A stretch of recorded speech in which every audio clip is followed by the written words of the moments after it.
Arne, just to check first of all, how is Giovanni Leone? What's the prognosis there? And on the flip side of the disappointment for him, does it also open up a place in the Champions League squad for Federico Chiesa now? Yeah, the last thing is true. And the first thing, he's not in a good place, of course, because he tore his ACL, which means that he will be out for around a year. So, being so young, coming to a new country, playing so well in your first game, it's very hard to take the positive side. No, there's never a positive side, but yeah, you always try to look at a positive side, and that is that he's still so young, so that he has so many years still to go after he recovers from a terrible injury like that.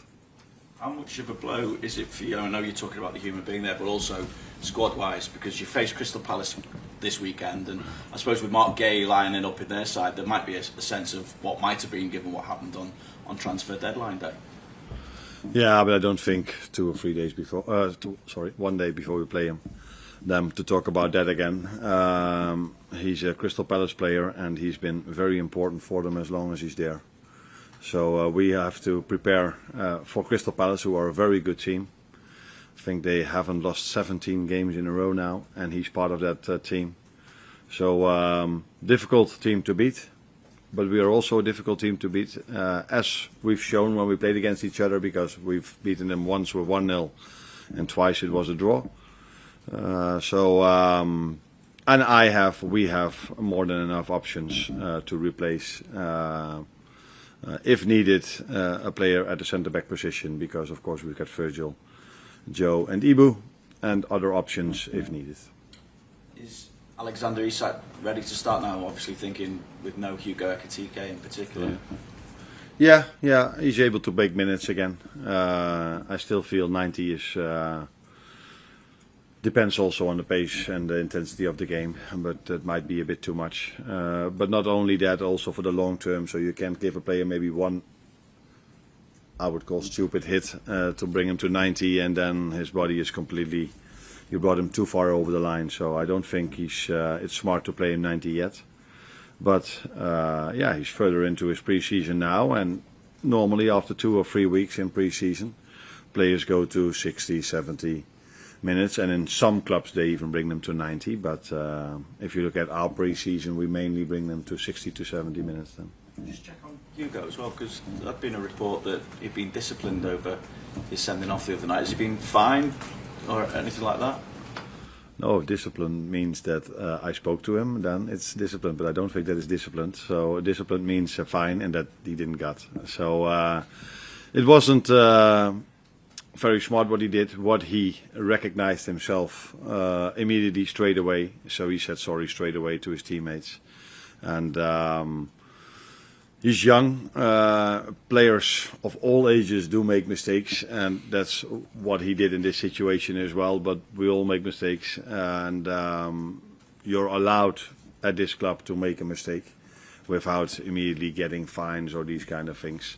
He's a fantastic human being. I think if you talk to all the staff members and you would ask them a top 3 of the warmest persons and the most polite persons, I think he's in every staff member's top 3. So even if he wasn't a person like this, he was able to make a mistake, but wasn't smart. It hurt. It didn't hurt us Tuesday evening.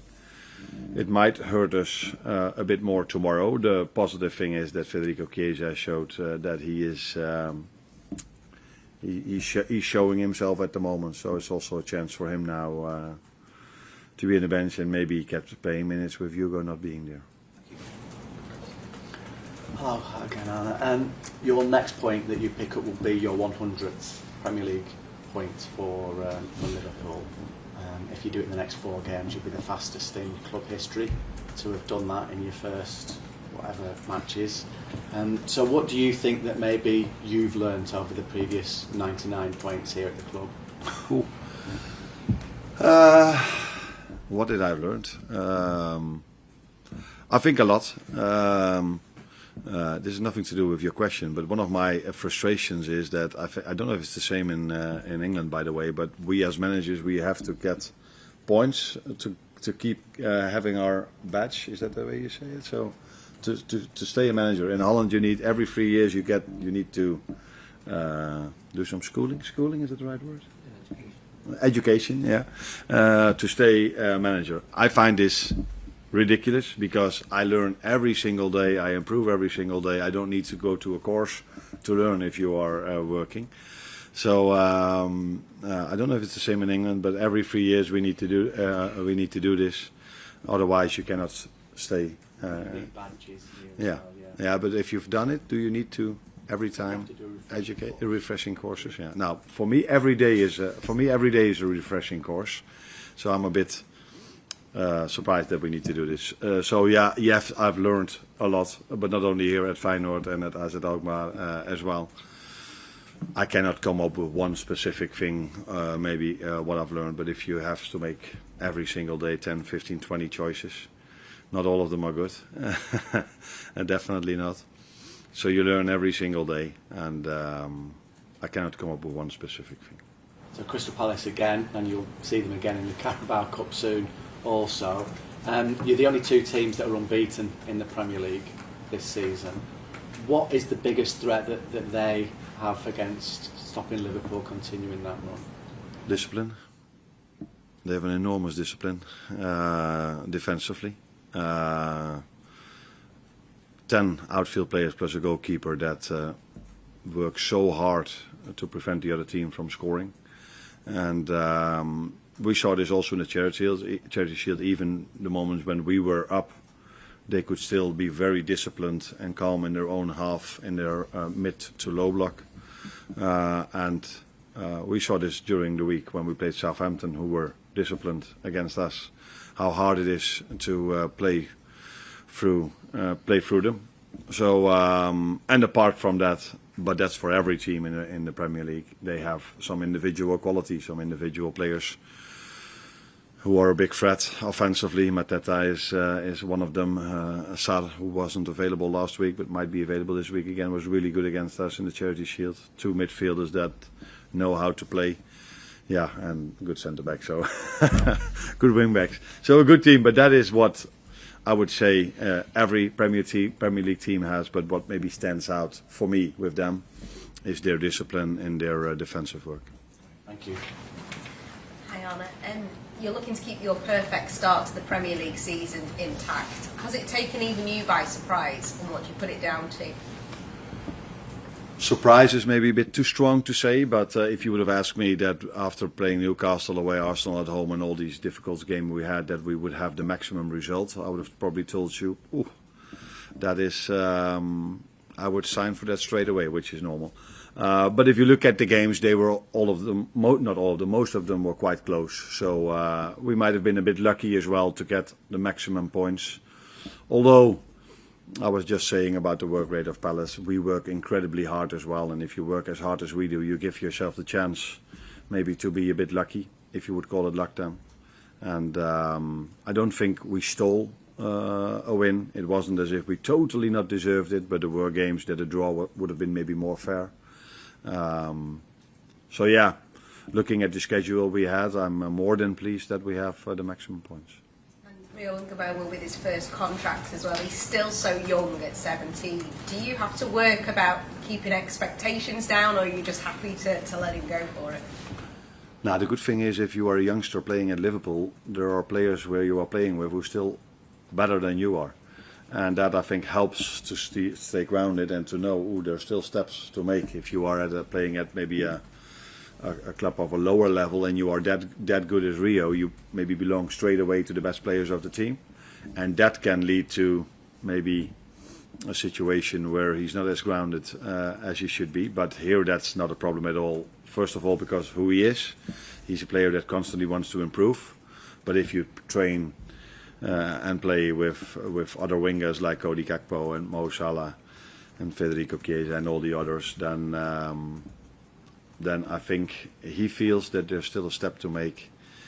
First of all, to get to their level, and if he is at their level, then it's about being as consistent as these players are. And that is the most difficult thing. Become really good is something a lot of players maybe can do, but become consistently really good is what why the top players stand out. Arne, just on Giovanni, obviously devastated at the minute. How important are people like Virgil and Joe Gomez both suffered the same injury earlier on in their career, and how important are they going to be in terms of rehab, and also as an example for him of it feels like the end of the world at the minute, but you can come back just as good as you were before. Yeah. No, I think that last thing definitely helps, and we have some examples of that with Virgil and Joe, and there are a lot of examples all around the world. That's why I said the positive thing is that he's still 18, so he has still a lot of time to go. If you get an injury like that when you're close to your retirement, it makes it much more difficult maybe. But in both situations, it's far from ideal.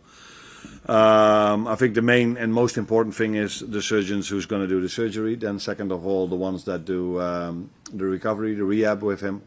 But then it's always nice if you can do this in a surrounding with players that have lived through this as well. They can give you the right energy maybe in certain moments. And I think our players already showed in the last 2 days a lot of compassion. Is compassion right? Towards him. And they will not stop doing that in the upcoming year. You mentioned at the start about Federico Chiesa possibly coming into the Champions League squad.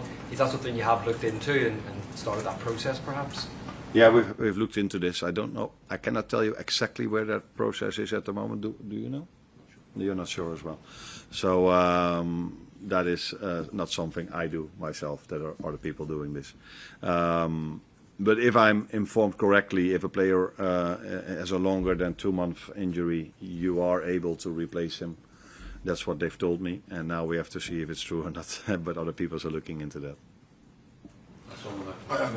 You've spoken before about Crystal Palace and how hard they work to stop other teams scoring goals. I think they've only conceded 3 in their 8 games in all competitions this season. How much confidence do you take from your scoring record in the Premier League? I think it's 39 consecutive games, and not only that, 11 different scorers already this season, so you've got attacking weapons all over the pitch. Yeah, we do, but even we find it very hard to score goals against them. In the 3 games we've played them twice, we only scored 1 goal, and in one time that was enough for the win. And once we scored 2, but they scored 2 as well. So it's a difficult team to score goals against. The good thing for us is, if you tell me now that they've probably kept a few clean sheets then as well, if they only conceded 3, that we were till now able to score against them. But they've improved, especially compared to the first time we played them. That was in the beginning of last season. Yeah, we have, that's true, players that can score goals. We have the quality as a team to create chances for our front 3 players or front 4 players. Yeah, it's because of the way they play, the way they line up with a 5-2-3 or whatever you want to call it, 5-4-1. It's not easy to create, and that's why when we create, it would be smart then to score as soon as we can. Could be another late goal then. You've got to have patience against a team who are working as hard as they are to stop the opponents from scoring goals. Yeah, but you can only score a winner in the end if you worked as hard as we always do to prevent the other team from scoring as well, because otherwise you're already 2-0 down. Because you do see teams that attack a lot that get frustrated a bit and then in transition don't sprint back as hard as we do. But we just keep working and keep understanding that we can still win the game in the end as long as it's then 0-0 or 1-1 or 2-2. And therefore we work really hard, and that is one of our strengths, and that's what we have to bring to every game, especially if we face Crystal Palace, who are a big threat on the counter-attack, because they are so disciplined in defense and then can come in transitions really fast, and they're a big threat in set pieces as well. So 2 things we have to be really ready for. Thank you. Thanks, Arne.